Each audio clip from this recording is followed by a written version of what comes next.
the 72 demons of Ars Goetia. He takes the appearance of a knight and has the power to see things to come.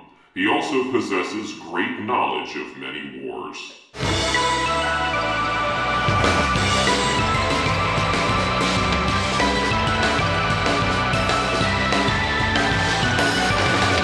Hello Internet, I'm HamsterBomb. And I'm Kimothy. And this is Demonica, your Shin Megami Tensei Demon Compendium, where we look at the real-life lore that influenced the designs behind the series' demons. Kim, I believe we have like a thin crescent waxing moon right now, so nothing special, but hey, at least no matter wherever our listeners are around the world, if they're listening right now, they share the exact same moon, so I guess we have that. What religious, mythological, historical, fictional, cryptozoological character or concept will we be summoning tonight? We are summoning Eligor. Eligor. Yeah, that's sure a demon everybody's heard of in the real world. We'll get into it. Whenever I see Eligor in SMT, I think it's very, I hate to use the word vanilla in a way. He's a basic design. You know, he's one of the iconic looks for the series, but at the same time, you look into him and you're like, wait, you're from what? What are you? Right. Well, and then I get him mixed up with, is it Bareth? Yes, Bareth looks very similar. I get them very mixed up. Also a demon from the same source. Oh, okay. Yeah, so, well, now I know that. Yeah. Anyway, so we have a few things in housekeeping I wanted to point out. One thing, I was slapping myself while I was editing the Doulahan episode, not because of the audio problem, which was driving me insane. You were definitely slapping yourself for that one. Physically, yes. Very hard. I still have the red spot on my face. But no, I remembered after the episode was over that my first memory of the Headless Horseman was actually from a Disney animated special of Sleepy Hollow, which I found on YouTube, and I rewatched just so that I could talk about it briefly here, because it was really weird, and it's one of those things where I completely forgot I'd seen this, and the whole time after watching it again, I was just like, oh, I remember this! Why did I have no memory whatsoever that I watched this? Because your brain didn't need to remember that. It was like, throw that out. Yeah, it's like a 30-minute special, and what's really weird, I probably would have seen it for like some Halloween day at school. At one point, they would have played it for us. There was absolutely nothing in it that had anything to do with really anything. The entire story was so nonsensical. It was introducing who Ichabod Crane is.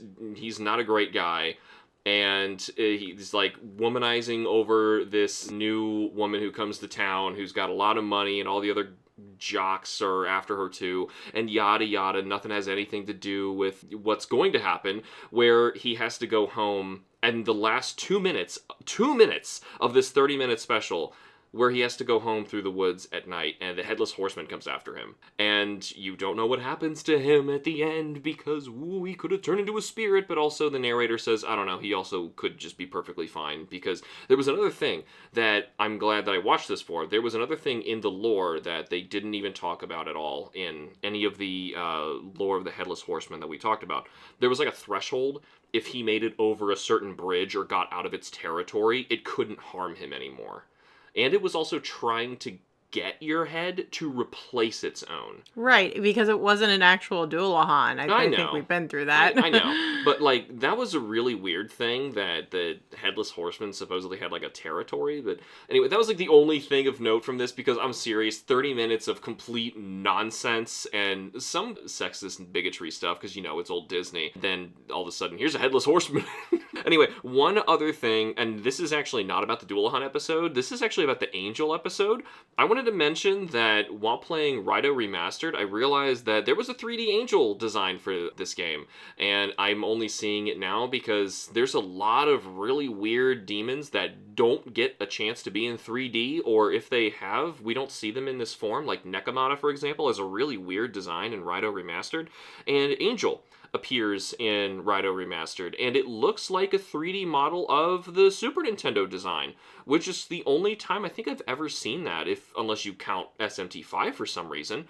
So that's kind of cool. I kind of prefer that Angel design if we were really going to throw out the popular designs that Atlas has come up with, like the chained up Angel versus, something like Eligor, which, as we will get into, has been around forever. And they landed on a design that worked, and they stuck with it. Oh, yeah, he never really changes from what I briefly saw. But, I mean, you're going to tell us all about that.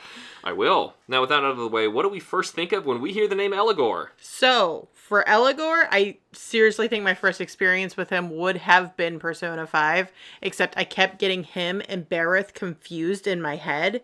And I think they're both in the first palace in Persona 5. So, like, that didn't help. Or, like, Eligor is a boss, and then Bareth was, like, roaming or something like that. You see them side by side a lot. Yeah, and realizing that I might have also seen it in Final Fantasy VII, but it's a rare find in that game, so I might not have. Is But it actually called Eligor? yes, it's called Eligor. Okay. That will come up later in our podcast of why I would ask that question. But yeah, I also think of the early boss fight in Kamoshida's Palace in Persona 5. Yes, like most people, I had absolutely no prior knowledge of Eligor before playing these games. Yep. As far as I'm aware, they could have just invented this character, and honestly, name-wise, they kind of did, because... We'll get into it. Yeah, We'll talk about it more with the lore and less on the SMT side of things. Yeah, still, I like him, SMT-wise. That's why I kind of wanted to, do Eligor. Aside from the fact that he would be our first introduction to being one of the demons from the Ars Goetia. There's a lot of... If you just read the lore descriptions from SMT, you will see one of the 72 demons from the Ars Goetia, because there are 72 of those things, and if you go through all of them, sure, the vast majority are not going to be recognizable. You're going to say, oh yeah, I remember every single one of those from this new game. 72 is a huge number. But if you click on all of the links and type their names into the wikis and stuff, you will find pages, and I believe all of them have appeared at one point. So it's something that, like, they've done them all, but you will absolutely recognize a bunch. Like we just said, Bareth is another one who tends to show up with Eligor, also riding a horse, also an armored knight. And they appear even in Shin Megami Tensei 5, you can see them together.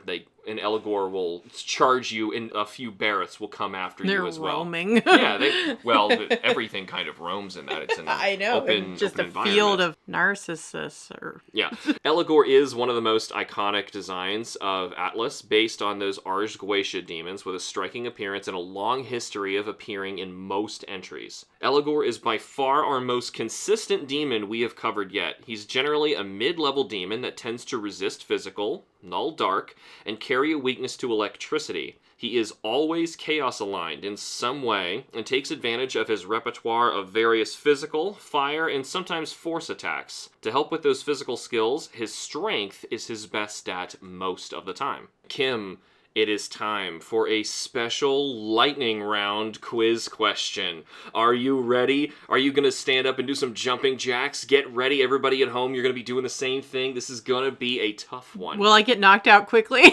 Well, is there a knockout threshold? you know what? For fun, I'm going to say that number is 5. Oh, wow. Just think of that number 5. That's so high. Okay? I'd like to fail quicker than that. You don't even know what I'm going to do yet. So here is your question. Eligor is our introduction to the 72 Ars Goetia demons. How many of these demons can you name correctly in 30 seconds? Go! Okay, Bareth. 1. Decarabia. 2. Get ready for lots of mispronunciations. We're doing an episode on him right now. Oh, I have to say Eligor? Eligor. Okay. I didn't know I had to say Eligor. I'm sorry. You can say Eligor. That was 30 seconds.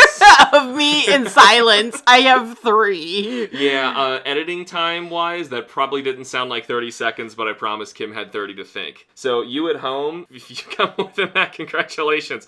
I have the entire list here, just in case you were reading through it. Oh, wait. I could have also named, like, Beelzebub No. and Lucifer. They're No. higher on the... They're in it. But they're not one of the 72 Okay, named they're demons. probably... No, because they're talking about they the can be deep... referenced. Yeah, they're referenced in it, but they are not one of the 72. So correct, okay. if Shin Megami Tensei has a lore description on the demon, it would have popped up and said, one of the 72 demons of the Ars Goetia. Just to read through a few that are prominent ones that show up in the series a lot, instead of just reading all of them. Amon shows up a lot. I may mispronounce these as well. Barbatos. Glaciolobulus ended up getting a really huge role in Shin Megami Tensei 5 Vengeance. He's the creepy dog thing that can spin its head around. Oh, Bale? Bale. He's number 1. Yeah. Yeah, I saw that. I do remember looking that up. Bareth, of course.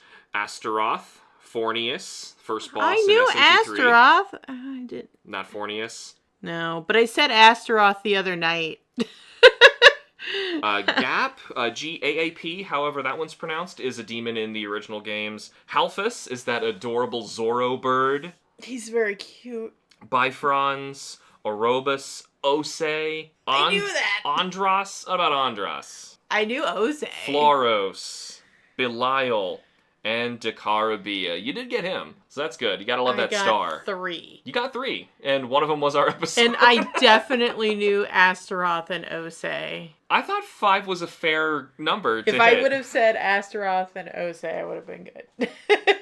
Anyway, you did good. Anyway. I did horrible. What are you talking about? Yeah, you didn't quite hit my number, the rank there. But anyway, Eligor frequently appears as a mini-boss in the series, from Persona to SMT, generally leading other demons alongside his fight. He's guarding Ginza in SMT3, and eventually challenges you to a mini-boss fight in the Assembly of Nihilo alongside a pair of Dis. In SMT5, he's joined by 2 Andros, also Goetia demons, as we just established, overlooking the Tokyo Diet Building, planning an attack. You need to challenge them all to progress and prove your allegiance to the Snooty Angels. In Persona 5, he's one of your first mini-bosses, being in the first palace of the game. Funnily enough, he is one of the 2 demons in the game who guarantee a specific skill card when being turned into an item with the electric chair. That skill being Terukaja, which increases attack power, which is something Eligor almost never learns. One of the only exceptions being Persona 5.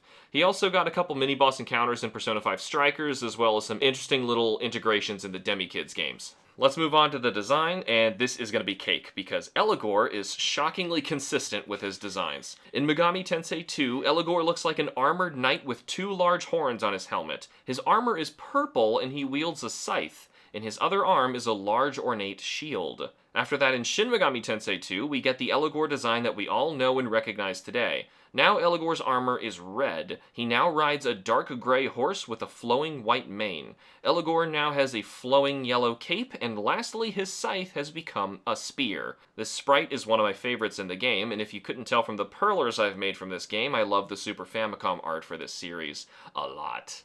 This design will go all the way to the modern Persona 5X character art, where Eligor now jabs his spear towards us.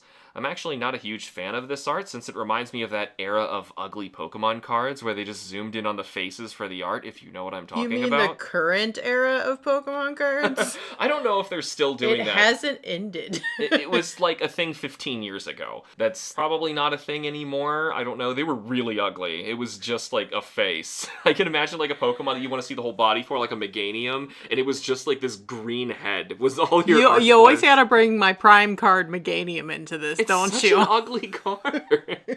But no, they did it for like any Prime. That was a series of ones where they That did was like the first ones they started where they started doing it. Just look at Pokemon Prime cards and you'll know what I'm talking about. It just gives me that vibe. It just exaggerates his spear and makes the whole composition of this Eligor art look weird. Moral of the story, they kept his SNES design for 30 years. Now from here on, we can only chat briefly about the only exceptions to Eligor's now solid design. In SMT9, Eligor looks identical to his design, except he's wearing dark teal armor for some reason. I don't know that game. SMT9 is not the 9th SMT I'm game. aware of that. Yeah, I need to point that out. It's really weird. So I believe it was an MMO for the Xbox, and it didn't take off and didn't last long. So that was the end of SMT9, if I'm thinking of the right game. There's a lot of Shin Megami Tensei games, so I could be wrong. It doesn't look nearly as good as the red, though. That's the moral of this story. Eligor in teal? Red? Nice. To remedy this in Persona 1, he rides a red horse while still donning blue armor. His horse is black right now, isn't it? It's like a dark gray. Yeah, dark gray with white mane. That's so much better. It is. It's so much better. Like, they did it right, not the first time. Not the first time. The first one, it was kind of generic. And last, but definitely still worth mentioning, is the weird art we got for Demi-Kids. Eligor is now a well-dressed, broad-shouldered, masked gentleman wearing an ornate green suit. He does have an insectoid green mask with 2 horns on top, but aside from the horns, absolutely no part of this even remotely looks or even feels like Eligor. I do remember looking at that and thinking, when did Eligor become a bug? I know. Like, what is that? I don't know. I don't want to get too far into your section, but is there anything about Eligor that implies he has to have 2 large horns on his head? No. Okay, because that's like the only thing that's consistent through absolutely everything in his designs. Aside from him either riding a horse most of the time, wearing red, and that's kind of it. That's Eligor's thing. Yeah. All right, well, that sounds good. We're going to take a quick break, because that is the end of my segment, and when we come back, we were going to dive into the lore of Eligor.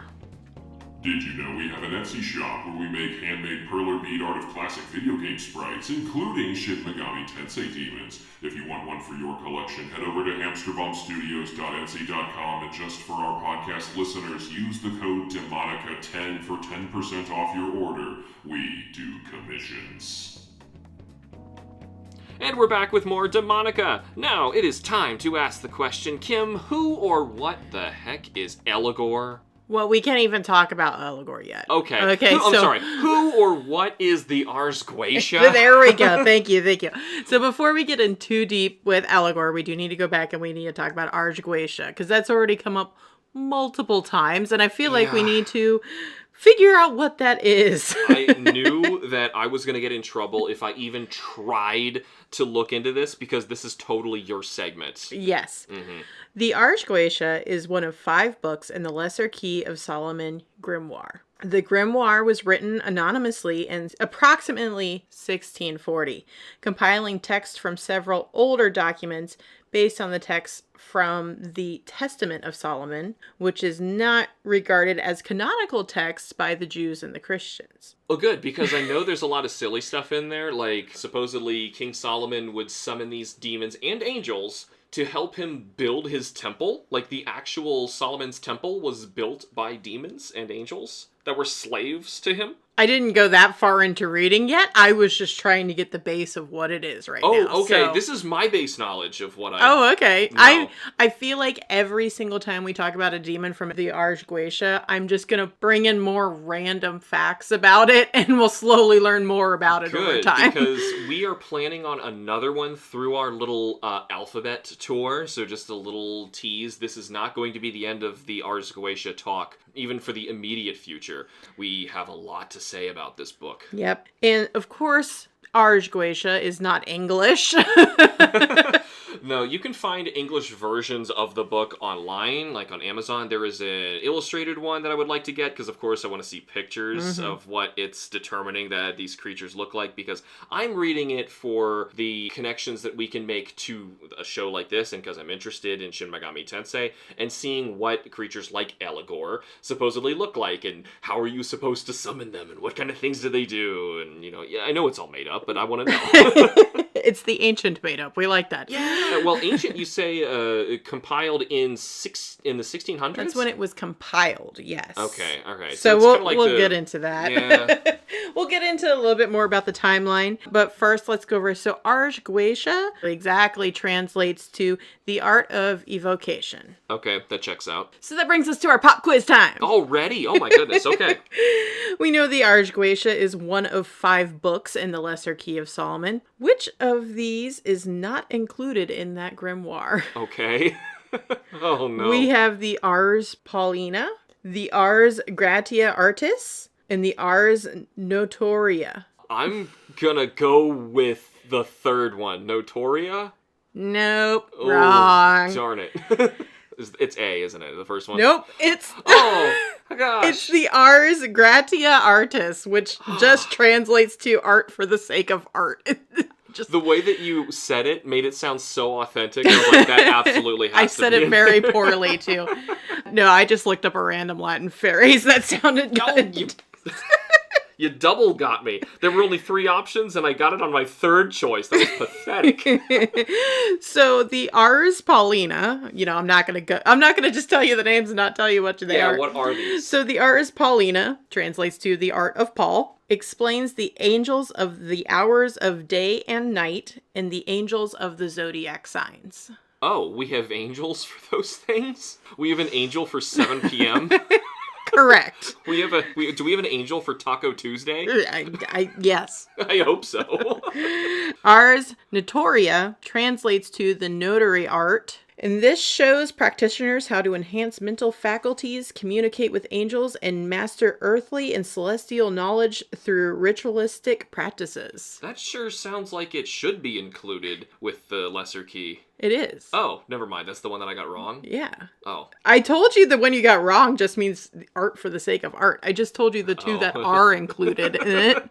So that's 3 books we now know that are in the grimoire. Okay. The Ars Goetia, Ars Paulina, Ars Notoria. We're trying to say this stuff right. It's Latin, so it's not as bad as, Irish, but...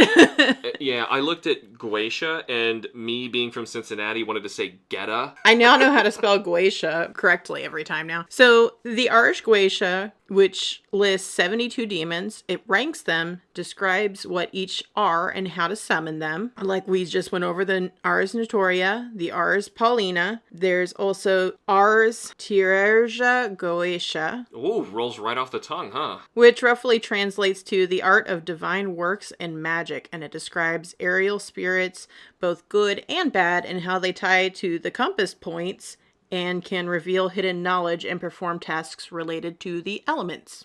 I know there was one of these that was practically a list of angels that King Solomon was summoning. So that's more about the Ars Paulina, which is the angels of the hours of day and night, and of the angels of the zodiacs. Etc. Because there was a long... I think it was more angels than there were in the Ars Goetia. Are very brief descriptions of these giant texts. I'm sure. Okay. I know. From what I was looking into, just trying to find some of these crazy occult books with images and descriptions and whatnot. So the last one that I did not go over yet is the Ars Almadel, which translates to the art of Almadel. Which describes... I feel so bad for your tongue right now. You're trying your best. Which describes the creation of a wax tablet called the Almadel. Okay. And how it's used to invoke angels. It sounds like the beginning of an Uncharted game. Now, how does Eligor fit into all of this?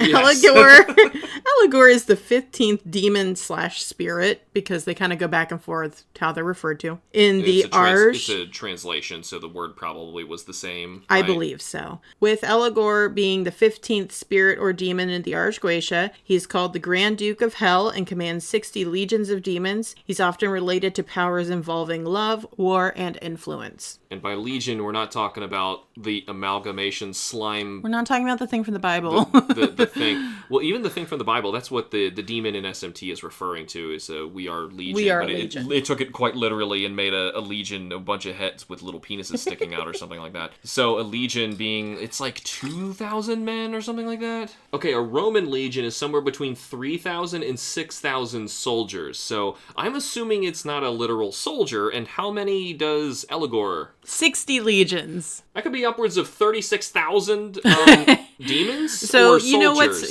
what's fun? It's like you briefly look through some of the other descriptions of the demons in the Ars Goetia, and they're just randomly pulling numbers out of their butt for how many legions they have. Mm-hmm. But he's a duke, so he's pretty high ranking in this book. Now I'm guessing that Bareth is maybe lower than Eligor based on how they are in SMT. Depends on which game it's in. I've seen Bareth higher than Eligor. So. I think in Shin Megami Tensei you can even fuse Bareth with an Eligor. So you also did briefly allude to this earlier, that I found out very quickly that it's very difficult to look up anything under the name Eligor. Yeah, let's talk about that.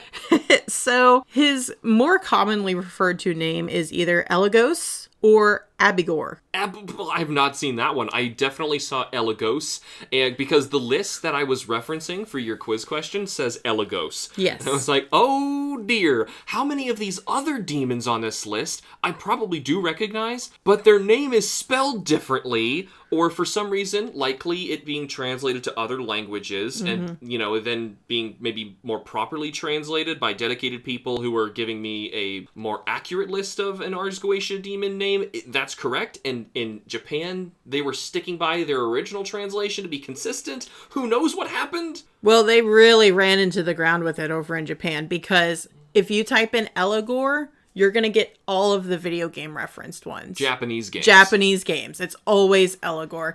But Like I said, I quickly found out you have to type in Eligos if you want information about the actual demon and not about the characters that are based off the demons. What other games have Eligor? Or are you going to get into that later? Oh, we'll go into that. You know, that's in my pop culture section. I'm curious, but okay, I'll be patient. It's not too many. His appearance is that of a knight with a lance or a scepter. Okay. Sometimes with a flag, and he usually has a serpent. Although I didn't really see any, like, drawings of him with the serpent. It's just mentioned. Every demon in the Ars Goetia comes with a seal, which is not the easiest thing to describe. But Eligor's is, I'll try my best here. Eligor's is a rectangle with several circles, and the top line of the rectangle is replaced with a spear, and then there is like a squiggly line going through it. It looks like an M. Do you want to look up a picture and describe it better than me? You want me to do it? That was my best. You type in Eligos. All right, so here's my attempt at trying to explain this. So you all played Connect 4, right? You know, where you got a grid with a bunch of circles on it. Okay, so imagine that a snake is playing Connect 4. That's what his sigil looks like on the inside of a bunch of letters that go around a rim. So it's like a king's little stamp, like a seal of approval. That's kind of what it's looking like, except it is the demon's sigil. Now, what exactly does that even mean? Is this used for summoning him, or is that just like, this belongs to Eligos? Well, yes, that's how you summon him, is by using his sigil and invoking him. Okay, so you don't want this as a tattoo. No, I would not recommend it. So we also need to talk about that he's almost always shown riding a horse, even if sometimes it's a demonic horse with bat wings and claws and a lion tail, or sometimes it's a skeletal horse. He's always on a horse. Yeah, I'm seeing that in his art. Yikes. Always has a horse, so glad he has that brief description. I think SMT's pretty on point. You would recognize that as Eligos. Yes, Eligos. He is closely tied to court cases and has been referred to as the court case demon, which makes me think he should have been in Sei's palace, just saying. Oh, yeah. Well, I'm sure it's a balancing thing of where they wanted to put him. I'm just saying. Because I know he's also required in some sort of special fusion. I think he makes a Flaros later in Persona 5, so he might have been needed to be put into an earlier dungeon. I just remember, I think that was the first time I was knocked out in Persona 5. That's probably why I remember him kind of vividly at that point, because that was for someone who was playing a Persona game for the first time by themselves, because I had played Persona 3 briefly with a friend, but never like by myself with it, you know, me in charge of absolutely everything. That was the first time I got knocked out. It was Eligor's doing. So I remembered him. He can also help you with love and attraction. Oh, really? Oh, and he's really good at helping you learn new skills such as necromancy and divination. Great ways to attract a mate. In reference to the dark arts. No living woman was ever going to be attracted to me. Therefore, says Eligor, you need to move on to necromancy. He will guide you through your life. Basically, he's a gray demon to call upon for negotiation and wisdom, which I think you had mentioned something like that, like he's knowledgeable. What I said was he had the power to see things to come and had knowledge of many wars. Okay, well, I did not read anything about... Knowledge of wars? See, knowledge of wars is fine. No, that's correct.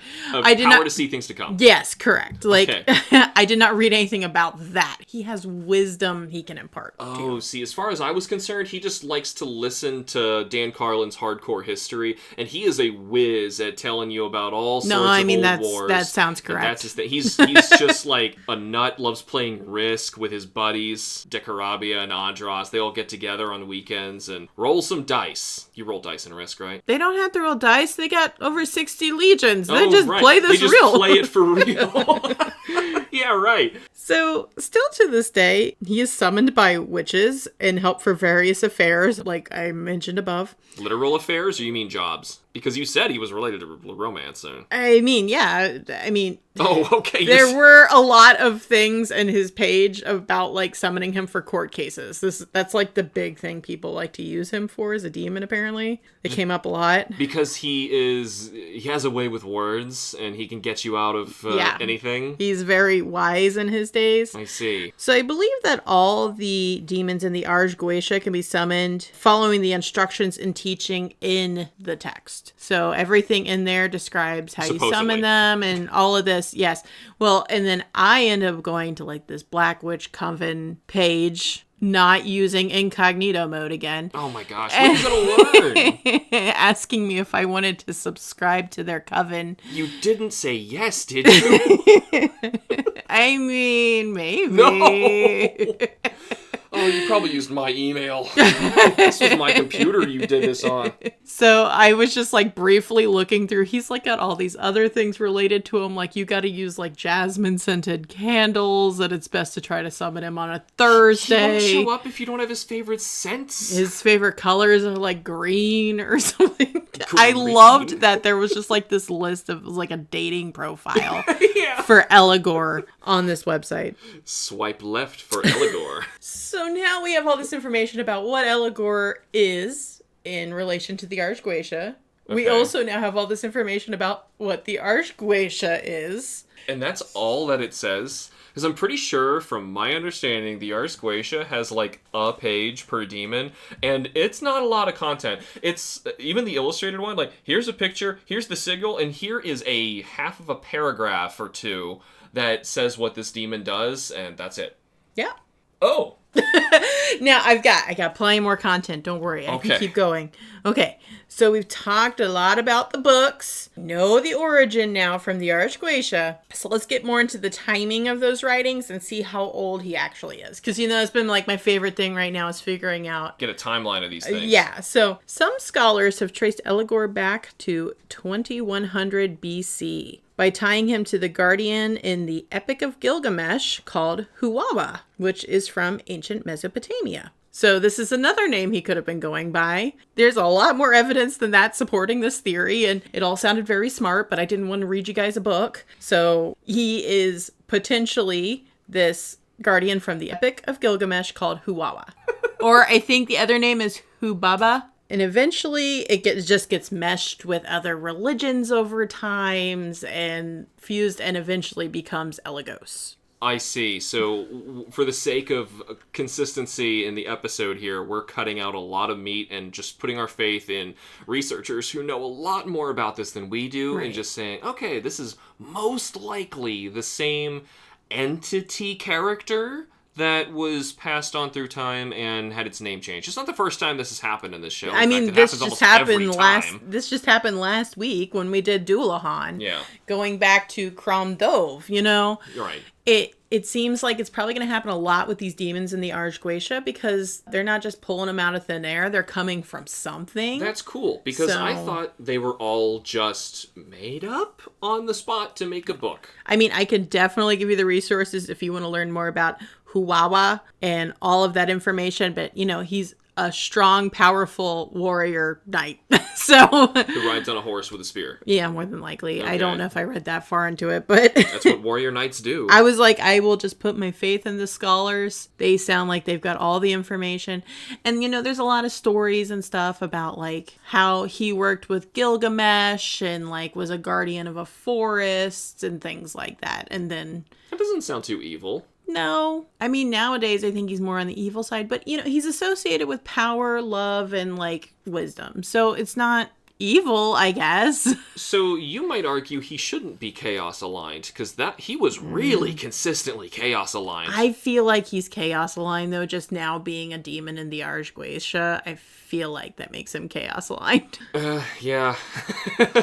So anyway, he first appears as Eligor, or Eligos. I'm going to have to keep saying it. Yeah. I believe in the Testament of Solomon, which is approximately 100 to 500 AD. So that is the original That's when it was scribe written. text of the Testament of Solomon, not the Ars Goetia. I understand.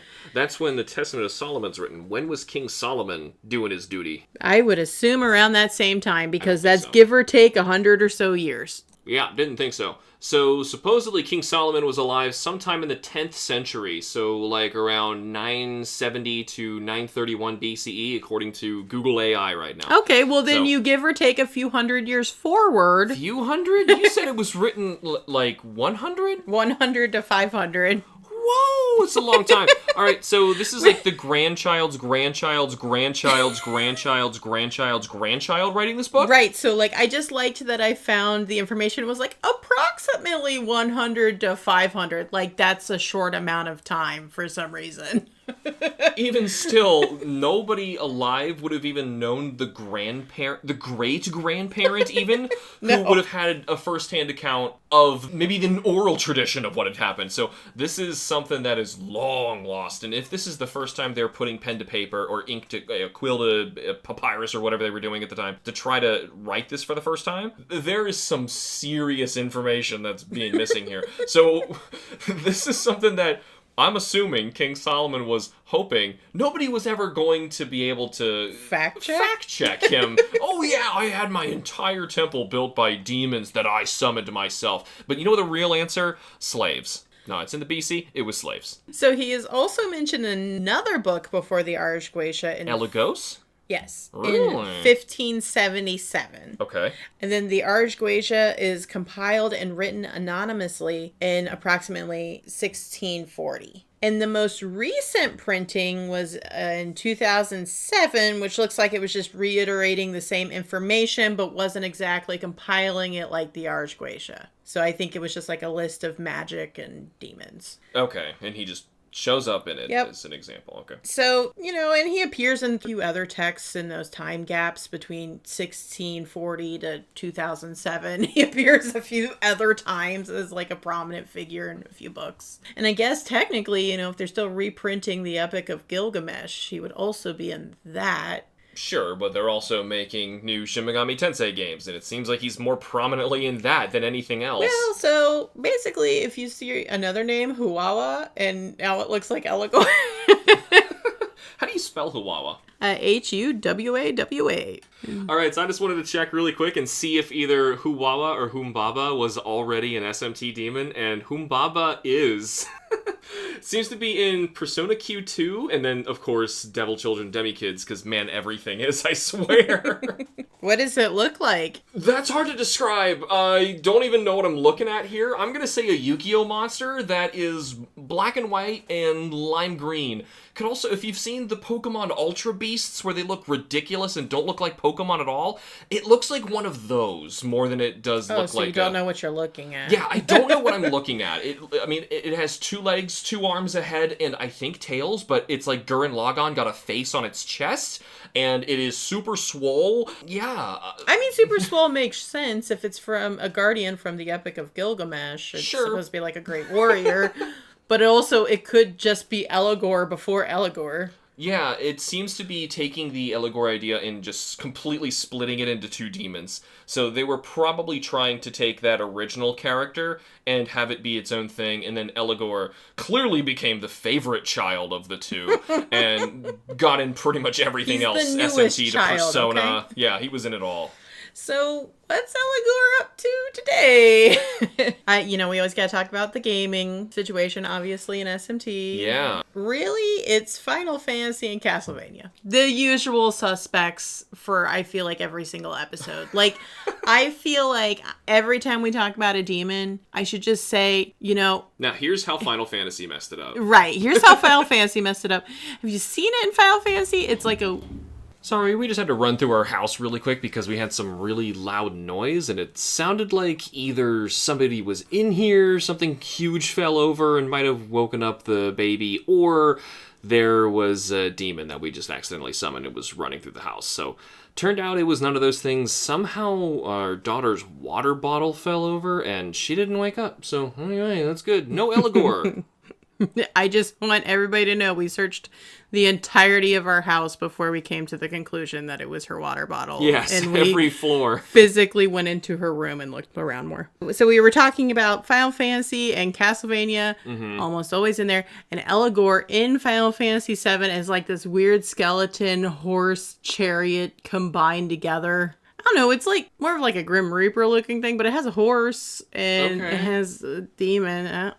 That's more on point than they usually are. And I didn't even look into it for Castlevania because, it would be something silly like Eligor would actually look like Mermaid or something. It would, like, that's just how off the hook Castlevania can be sometimes. I just looked it up, and it appears to be like a mechanical centaur guy with a sword. Doesn't make any sense, but at least it's horse and knight. They just kind of combined the two, you know? Yeah, well, yeah, that's Castlevania Looking for you. familiar, I think I fought this thing.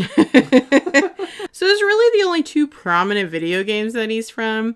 He's also known in other stuff like the Necronomicon. Sure. So, you know, he shows up in the Evil Dead universe a lot, and he's also in Dungeons and Dragons. Evil Dead? When's he in Evil Dead?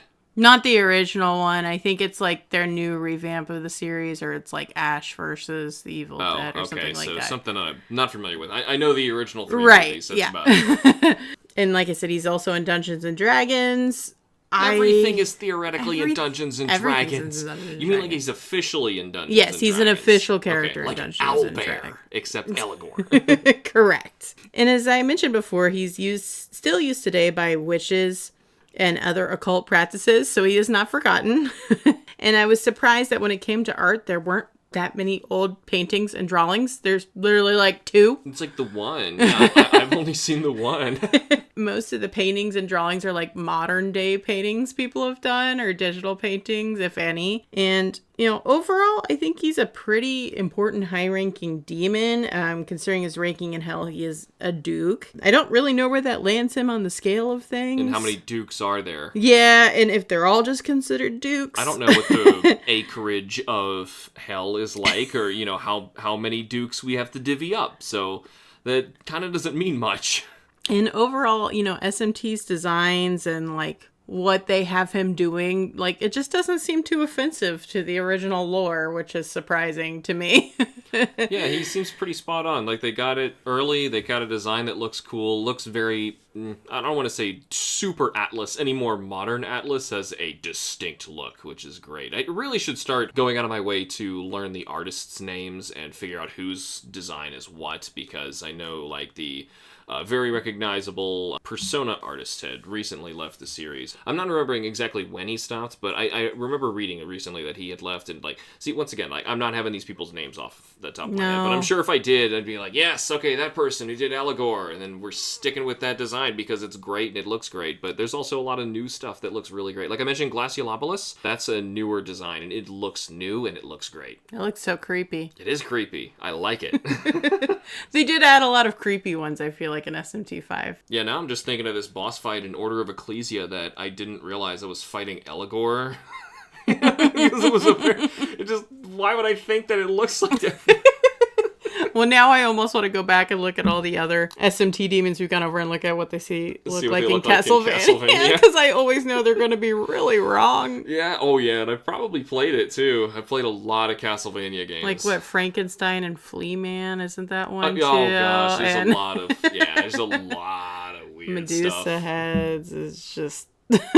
Yeah, I remember playing a lot of Castlevania stuff, and Castlevania generally anymore, like if you're playing one of the Metroidvania ones, not the action, adventure, Ninja Gaiden-esque kind of games, then they will pop up and say the name of the demon monster thing that you just killed as you kill it. So when I'm playing this game and Kim's in the room saying, I just killed a Gorgon, guess what it looks like?